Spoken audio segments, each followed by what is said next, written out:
ጤና ይስጥልኝ። ይህ የ2018 ዓመተ ምህረት የስድስተኛ ክፍል ሂሳብ ሞዴል ፈተና የሁለተኛው ሴሚስተር ክፍል 2 ከጥያቄ ቁጥር 16 እስከ 30 ያለው ነው። ትናንትና ክፍል 1ን አቅርበን ነበረ። ይሄኛው ክፍል 2 ነው። ይሄን ክፍል በጥሞና አዳምጡት። ይህ ጥያቄ የተዘጋጀው በባህር ዳር ከተማ አስተዳደር የግል ትምህርት ቤቶች ማህበር ነው። በጣም እናመሰግናለን። ይህን ቪዲዮ ከመጀመራችን በፊት ላይክ ማድረግ አትርሱና ቀጥታ ወደ ጥያቄው እንግባ። ጥያቄ ቁጥር 16 እንዲህ ይላል። ሸና ቀ ኤርቱ ወደረኛ ናቸው። ሸ 40 ሲሆን ቀ 120 ይሆናል። ሸ 8 ሲሆን ቀ ስንት ይሆናል? ሀ 400፣ ለ 600፣ ሐመሮሃ 800፣ መ 12።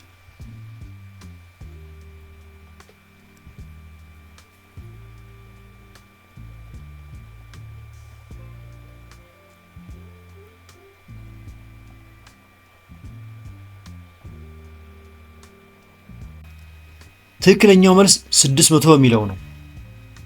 እንዴት 600 መጣ?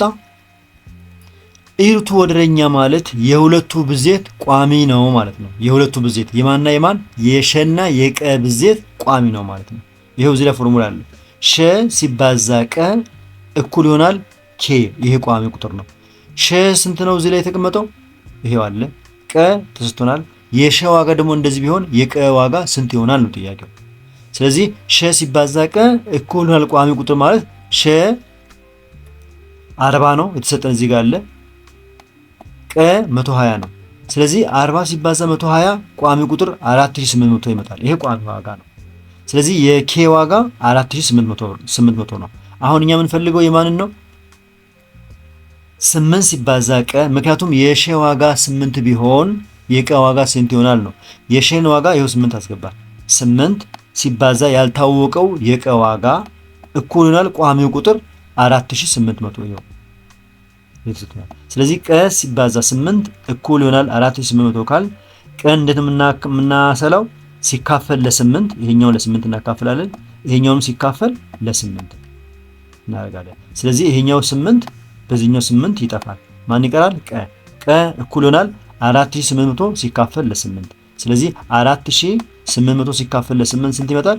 600 ይመጣል ማለት ነው። ስለዚህ መልሱ 600 የሆነው በዚህ የተነሳ ነው።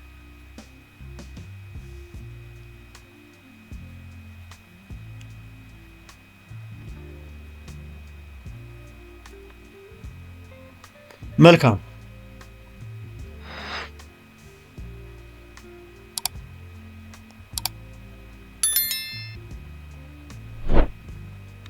ጥያቄ ቁጥር 17 አንድ ተማሪ ከተጠየቀው 48 የሂሳብ ጥያቄዎች መካከል 42 በትክክል ቢመልስ በፐርሰንት ምን ያህል ጥያቄዎችን በትክክል መልሷል? ሀ 85%፣ ለ 85.5%፣ ሐመርሃ 87%፣ መ 87.5%።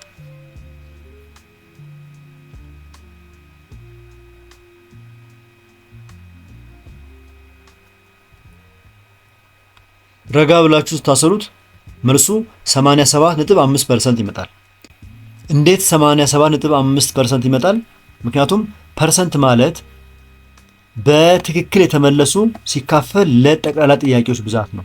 እዚህ ላይ ምንድነው የሚለው? አንድ ተማሪ ከተጠየቀው 48 ጥያቄ 48 ነው የጠየቀው። ይሄ ጠቅላላው ነው። ስለዚህ 48 ማለት ጠቅላላው ማለት ነው። የሂሳብ ጥያቄዎች መካከል 42 በትክክል ቢመልስ፣ ይሄ ደግሞ 42 ነው። ይሄ የተመለሰው ነው። ስለዚህ በትክክል የተመለሰ ሲካፈል ለጠቅላላ ጥያቄ ሲባዛ በመቶ ይሆናል ማለት ነው። በዚህ መሰረት 42 በትክክል የተመለሰው ነው። ሲካፈል 48 አጠቃላይ ጥያቄው ነው። ሲባዛ በመቶ ይሄ ቋሚ ቁጥር ነው። ስለዚህ 42 ሲካፈል 48 ሲባዛ በመቶ 42 ሲካፈል 48 0.875 ይመጣል። ሲባዛ በመቶ ውጤቱ 87.5% ይመጣል ማለት ነው። ስለዚህ 87.5% የሆነው ለዚህ ነው።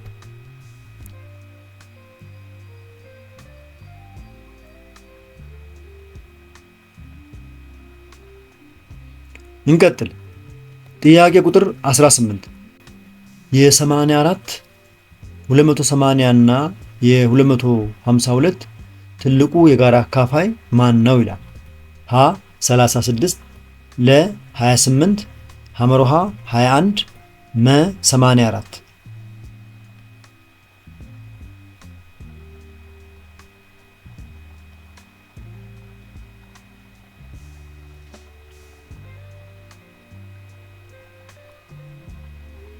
ረጋ ብላችሁና አስተውላችሁ ስትሰሩ 28 ይመጣል መልሱ።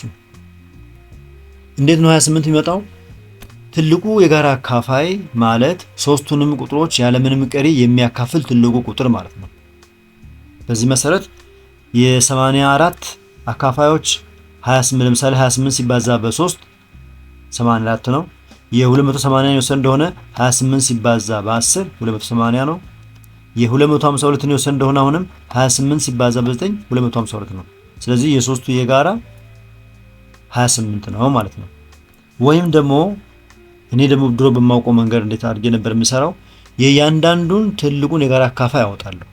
በዚህ መሰረት ለምሳሌ የ84 አካፋዮች 1 2 3 4 6 7 12 14 21 28 42 እና 84 ናቸው።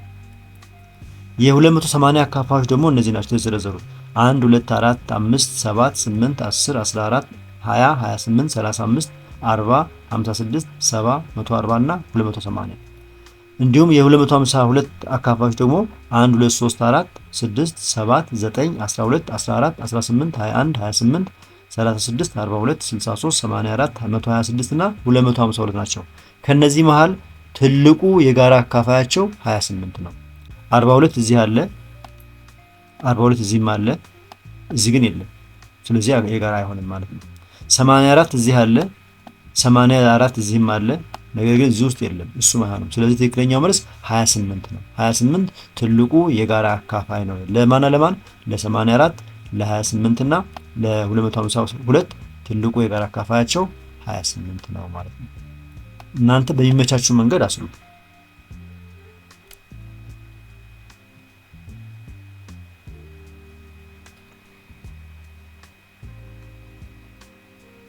በጣም ጥሩ። ወደ ጥያቄ ቁጥር 19 እንሂድ። ከሚከተሉት ውስጥ ብቸኛ ቁጥሮችን ብቻ የያዘው የቱ ነው?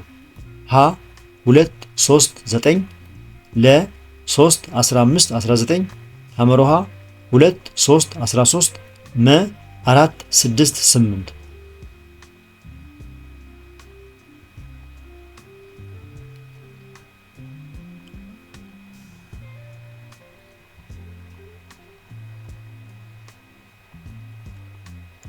ብቸኛ ቁጥሮችን ብቻ የያዘው ስብስብ 2 3 እና 13 ነው።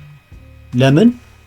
ምክንያቱም ብቸኛ ቁጥር ማለት ከአንድና ከራሱ ውጪ ሌላ አብዢ የሌለው ቁጥር ማለት ነው። ከአንድና ከራሱ ውጪ ሌላ አብዢ ቁጥር የሌለው። ስለዚህ ከነዚህ መሃል ያሉት ዝርዝሮች መካከል ከተሰጡት አማራጮች መካከል ከአንድና ከራሱ ውጪ ሌላ አብዢ የሌለው ስብስብ ይሄ ነው። የ2 የ3 እና የ13 ነው። በ10 ለምሳሌ ብንወስድ 9 አለ። 9 15 በመስር ደግሞ እዚህ ላይ አሁን ለምሳሌ እዚህ ጋር ለምሳሌ እዚህ ጋር ሌሎችን የወሰን እንደሆነ 9 አለ። እዚህ 9 ከአንድና ከራሱ ውጪ ለሶስትም ይካፈላል። ስለዚህ አይሆንም ማለት ነው። እዚህ ስንመጣ 15 አለ። 15 ለ1 ለ3 ለ5 ለ15 ስለሚካፈል ይሄም ብቸኛ ቁጥር አያሰኘውም። እዚህ ላይ ደግሞ 4 ላይ 4 አለ፣ 6 አለ፣ 8 እነዚህ ሶስቱም ስብስቦች እዚህ ጋር ያሉት ከራሳቸውና ከአንድ ውጪ ሌሎችን ቁጥሮች ይካፈላሉ። ለምሳሌ 4 ለ2 ይካፈላል፣ ለ1 ይካፈላል፣ ለራሱ ይካፈላል። 6 ለ1ም ለ2ም ለ3ም ለራሱም ይካፈላል። 8 ለ1ም ለ2ም ለ4ም ለራሱም ይካፈላል። ስለዚህ እነዚህ አይሆኑም ማለት ነው። ለአንድና ለራሳቸው ብቻ የሚካፈለው ቁጥር ስብስብ 2 3 እና 13 ነው።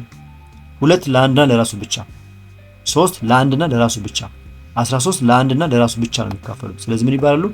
ብቸኛ ቁጥሮች ይባላሉ። ስለዚህ ብቸኛ ቁጥሮችን የያዙ ስብስብ ሐመርሃ ነው ያለው ምርጫ፣ ወይም 2 3 እና 13 ናቸው ማለት ነው። እንቀጥል።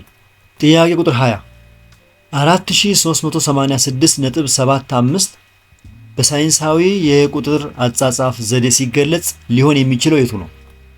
ሀ 43.8675 ሲባዛ 10 ኃይለ ቁጥር 4 ለ 4.386 ሲባዛ 10 ኃይለ ቁጥር 4 ሐመርሃ 4.38675 ሲባዛ 10 ኃይለ ቁጥር 3 መ 4.386 ሲባዛ 10 ኃይለ ቁጥር 3 4386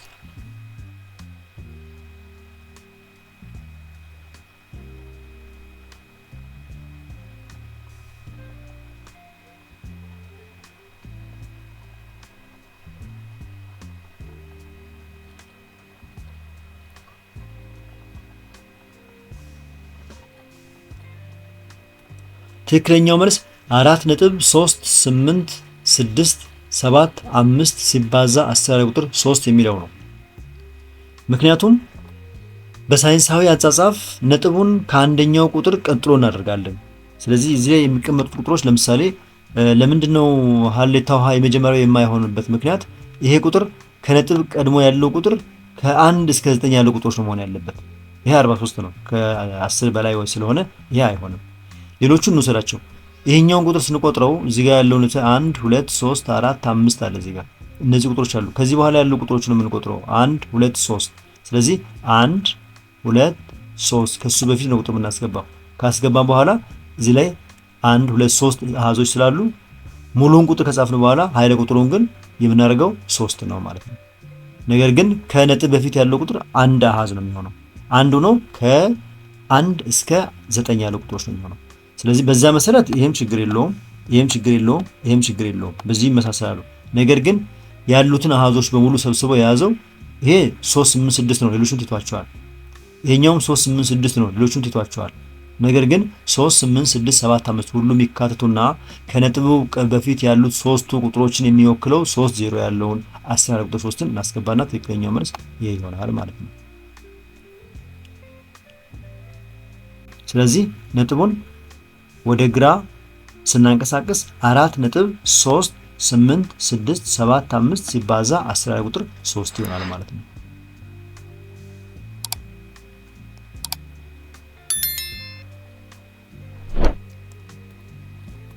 ጥያቄ ቁጥር 21 የስድስት ሰዎች ክብደት በኪሎግራም 50፣ 60፣ 45፣ 70፣ 65 እና 46 ነው። አማካይ ክብደታቸው ስንት ኪሎግራም ነው? የእነዚህ ሰዎች አማካይ ክብደት ስንት ይሆናል? ሀ 64፣ ለ 62፣ ሐመሮሃ 58፣ መ 56።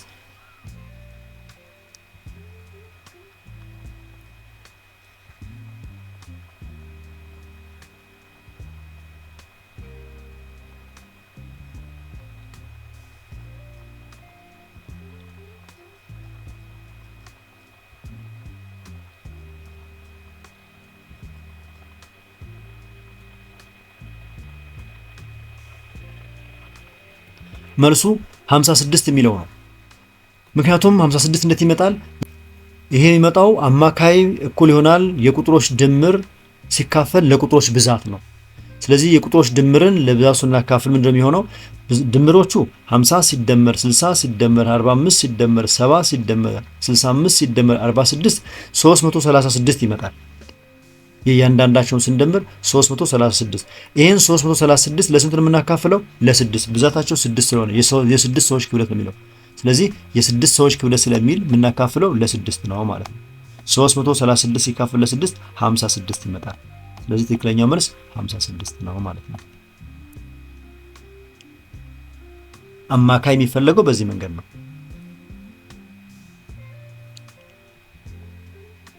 እንቀጥል።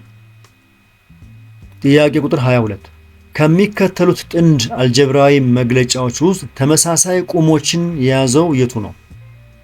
ተመሳሳይ ቁሞችን የያዘው ሀ 9ቀ እና 9መ፣ ለ 25 ጠ እና 36 ጠ፣ ሐመርሃ 6 ሸ እና 7 ሸ በ፣ መ 2 ዘቀ እና ዘቀ ኃይለ ቁጥር 2።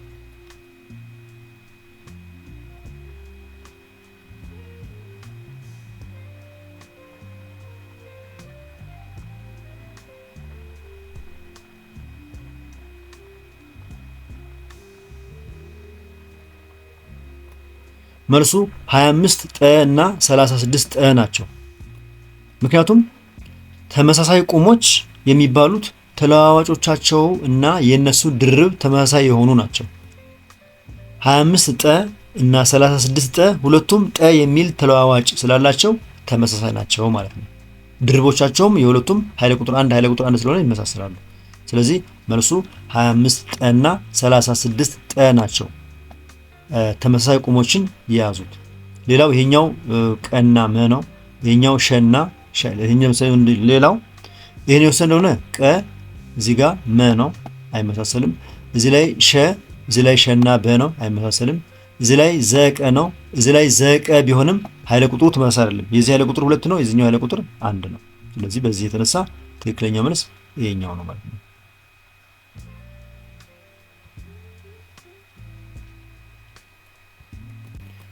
ጥያቄ ቁጥር 24 የአንግል መጠኑ 180 ዲግሪ የሆነ የአንግል አይነት ምን ተብሎ ይጠራል? ሀ ማዕዘናዊ አንግል፣ ለ ዝርግ አንግል፣ ሐመርሃ ዝርጥ አንግል፣ መ ጥምዝ።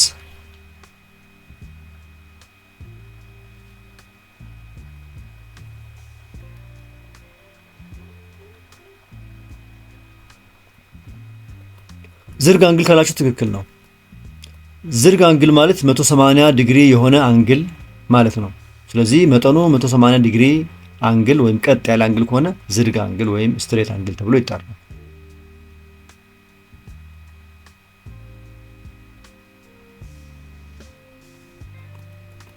25ኛ የሬክታንግል ቅርጽ ያለው አትክልት ቦታ ርዝመቱ 15.7 ሜትር እና ወርዱ 10 ሜትር ቢሆን ስፋቱ ስንት ይሆናል? ይህን ጥያቄ ከመመለሳችን በፊት የተከበራችሁ የዚህ ቻናል ተከታታዮች እስካሁን በቀረቡ ጥያቄዎች መልስና ማብራሪያዎች ላይ አስተያየት፣ ጥቆማና ጥያቄ ካላችሁ አስተያየት መስጫው ላይ አስቀምጡ። ከተመቻችሁ አሁኑኑ ላይክ አድርጉ። ሌሎቹ እንዲያገኙት ከፈለጋችሁ ሼር አድርጉላቸው። በዚህ ቻናል ላይ የተለያዩ የስድስተኛ ክፍል የሚኒስትሪና ሞዴል ጥያቄዎች በብዛት ስለሚገኙ እነሱን በቀላሉ ለማግኘት ቻናሉን ሳብስክራይብ አድርጉ። እየፈጠንኩ ወይም እየዘገየው በሚያሰለች መንገድ ከሆነ ቪዲዮን እያስቆማችሁ ተከታተሉ። እየሰለቻችሁና የደከማችሁ ከሆነ አቋርጣችሁ ወጥታችሁ ተመለሱ። ምክንያቱም በኋላ ጥናታችን እንዳያስተጓጉልባችሁ። ጥያቄ ቁጥር 25 የሬክታንግል ቅርጽ ያለው አትክልት ቦታ ርዝመቱ 15.7 ሜትር እና ወርዱ 10 ሜትር ቢሆን ስፋቱ ስንት ነው? ሀ 157 ካሬ ሜትር፣ ለ 167 ካሬ ሜትር፣ ሐመርሃ 150 ካሬ ሜትር፣ መ 160 ካሬ ሜትር።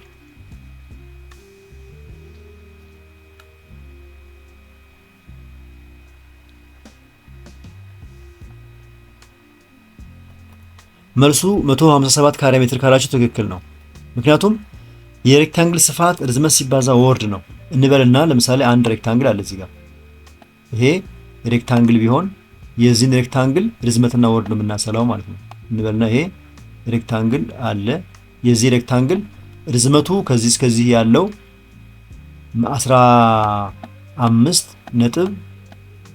15.7 ነው የሚለው ይሄን ያክል ሜትር ነው። ቁመቱ 10 ነው ወይም ወርዱ 10 ነው። ስለዚህ ይሄም ሜትር ነው፣ ይሄኛው ሜትር ነው። 10 ሲባዛ በ15.7 ነው የሚሰላ። ስለዚህ 10 ሲባዛ 15.7 ማለት ርዝመት ሲባዛ ወርድ ማለት ነው። ስለዚህ ይሄ ርዝመት ሲባዛ ወርድ ስንት ይመጣል? 15.7 ሲባዛ በ10 157 ካሬ ሜትር ይሆናል። ስለዚህ የዚህ የእርሻ ቦታ ስፋቱ 157 ካሬ ሜትር ይሆናል ማለት ነው።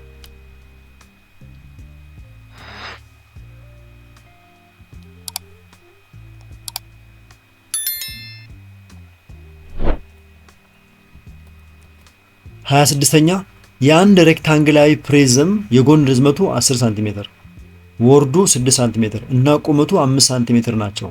የፕሪዝሙ ይዘት ስንት ነው? ሀ 360 ካሬ ሳንቲሜትር፣ ለ 300 ሳንቲሜትር ኪዩብ፣ ሐመርሃ 240 ሳንቲሜትር ኪዩብ፣ መ 600 ሜትር ኪዩብ።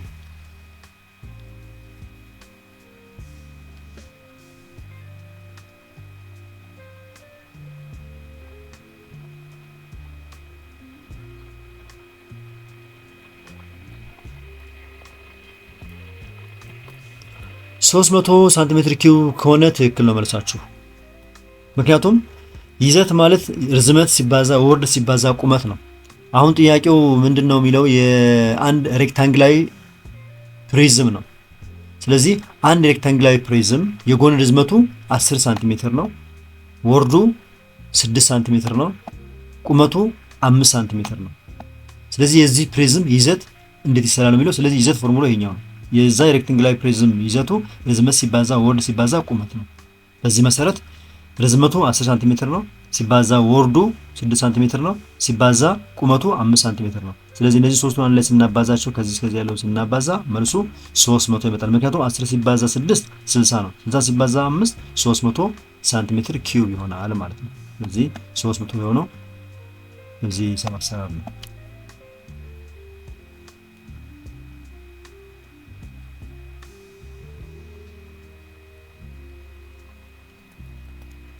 ሀያ ሰባተኛ 0.045 ሜትር ኪዩብ ወደ ሳንቲሜትር ኪዩብ ሲቀየር ስንት ይሆናል?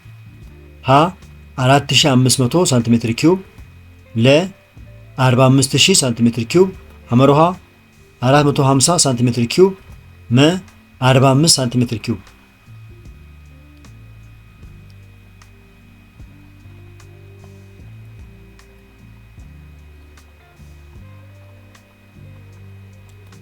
መልሱ 45000 ሳንቲሜትር ኪዩብ ነው የሚሆነው።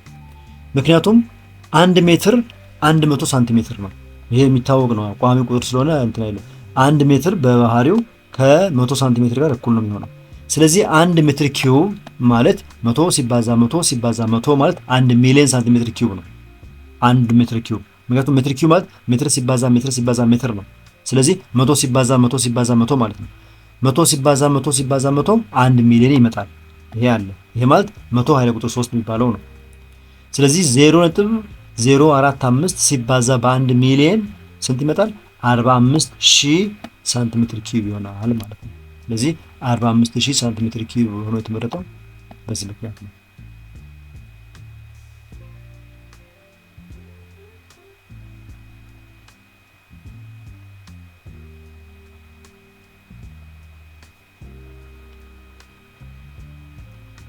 ይሄ 1 ሚሊዮን ኬት እንደመጣ ግር እንዳይላችሁ ሜትር ኩብ ስለሆነ ሜትር ሲባዛ ሜትር ሲባዛ ሜትር ማለት ነው።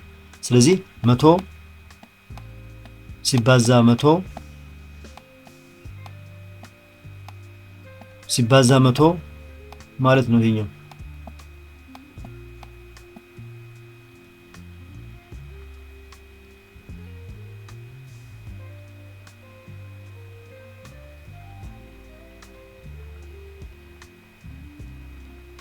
እንቀጥል። ጥያቄ ቁጥር 28 5/8ኛ የቀ 40ኛ ዝቅተኛ ሂሳባዊ ቃል ቢሆን የቀ ዋጋ ስንት ነው? ሀ 5፣ ለ 20፣ ሐመሩሃ 25፣ መ 30።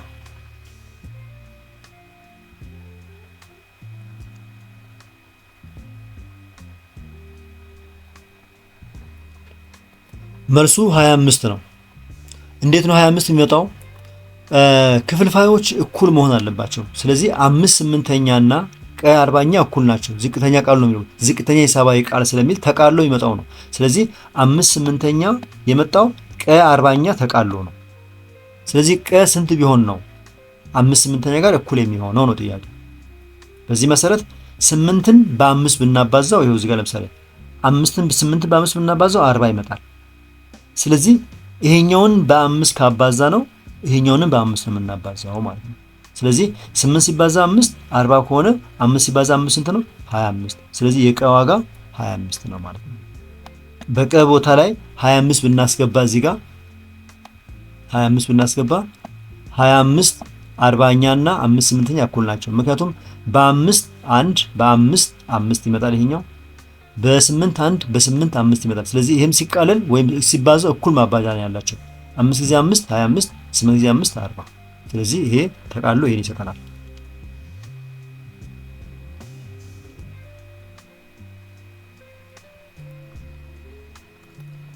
ጥያቄ ቁጥር 29 ከታች በተሰጠው ባር ግራፍ መሰረት ብዙ ጎብኚዎች ወደ መናፈሻ የሄዱበት ቀን መቼ ነው? እዚህ ላይ ባር ግራፍ አለ ይታያችሁ እንደሆነ። ስለዚህ እዚህ ከስር ያለው አለ ይሄ ቀን ነው። ዕለቶቹ ናቸው እነዚህ ሰኞ፣ ማክሰኞ፣ ሮብ፣ ሐሙስ፣ አርብ፣ ቅዳሜና እሁድ። ይሄ ቁጥሮቹ ናቸው እነዚህ በሳምንት ውስጥ መናፈሻውን የጎበኙ ሰዎች እዚህ ጋር ያሉ እነዚህ ቁጥሮች ናቸው የሚያሳዩ። በዚህ መሰረት መልሱ የትኛው ነው? ሀ ሰኞ፣ ለ ረቡዕ፣ ሐመርሃ ሐሙስ፣ መ እሁድ። ብዙ ጎብኚ ወደ መናፈሻው የሄደበት ቀን መቼ ነው?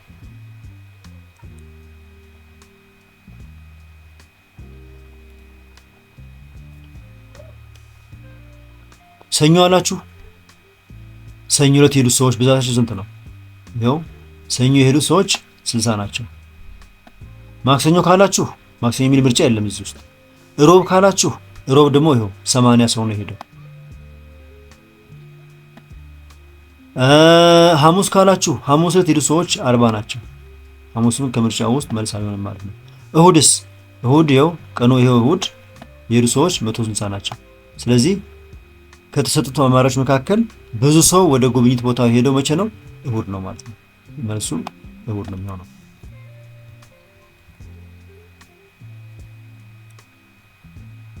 ከሁሉም ትንሽ ሰው ደግሞ የሄደው ምርጫ ውስጥ ባይኖርም ከሁሉም ትንሽ ሰው የሄደበት ቀን ማክሰኞና ሐሙስ ነው። 40 ሰው የሄደበት። ዓርብ ዕለት 60 ሰው ነው የሄደበት።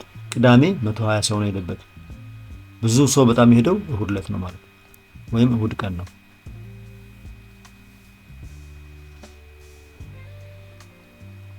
ወደ ጥያቄያችን መጨረሻ ደረሰ። 30ኛ ጥያቄ። በጥያቄ ተራ ቁጥር 29 በተሰጠው ፓራግራፍ መሰረት መናፈሻው በሳምንት ውስጥ ስንት ጎብኚዎችን አስተናግዷል? ሀ 180፣ ለ 560፣ ሐመሮሃ 400፣ መ 520።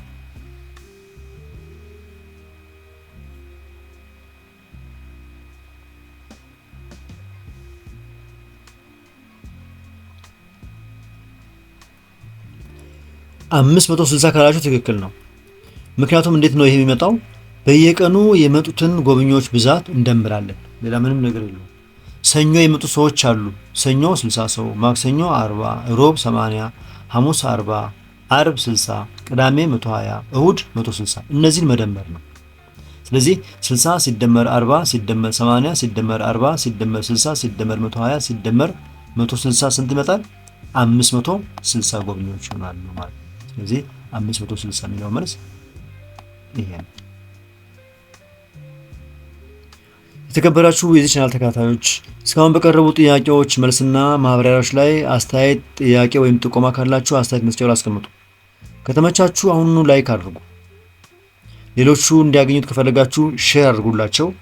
በዚህ ቻናል ላይ ብዙ የስድስተኛ ክፍል ሚኒስትሪና ሞዴል ጥያቄዎች ስላሉ እነሱ በቀላሉ እንዲደርሷችሁ ከፈለጋችሁ ቻናሉን አሁኑኑ ሳብስክራይብ አድርጉ።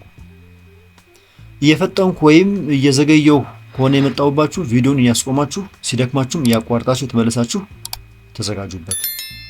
የዚህን ጥያቄ ፒዲኤፍ ከፈለጋችሁ ወይም በጥያቄው እንዳለ ያለ መልስ ጥያቄውን ብቻ ከፈለጋችሁ ቴሌግራም ቻናል ላይ ገብታችሁ ሃው ቱ የሚለውን ጆይን በማድረግ ታገኙታላችሁ። ሌሎችም ብዙ ጥያቄዎች ስላሉ እዛው ላይ ተለማመዱ። መልካም የጥናትና የዝግጅት ወቅት ይሁንላችሁ። በሌላ ትምህርት እስከምንገናኝ ቻው።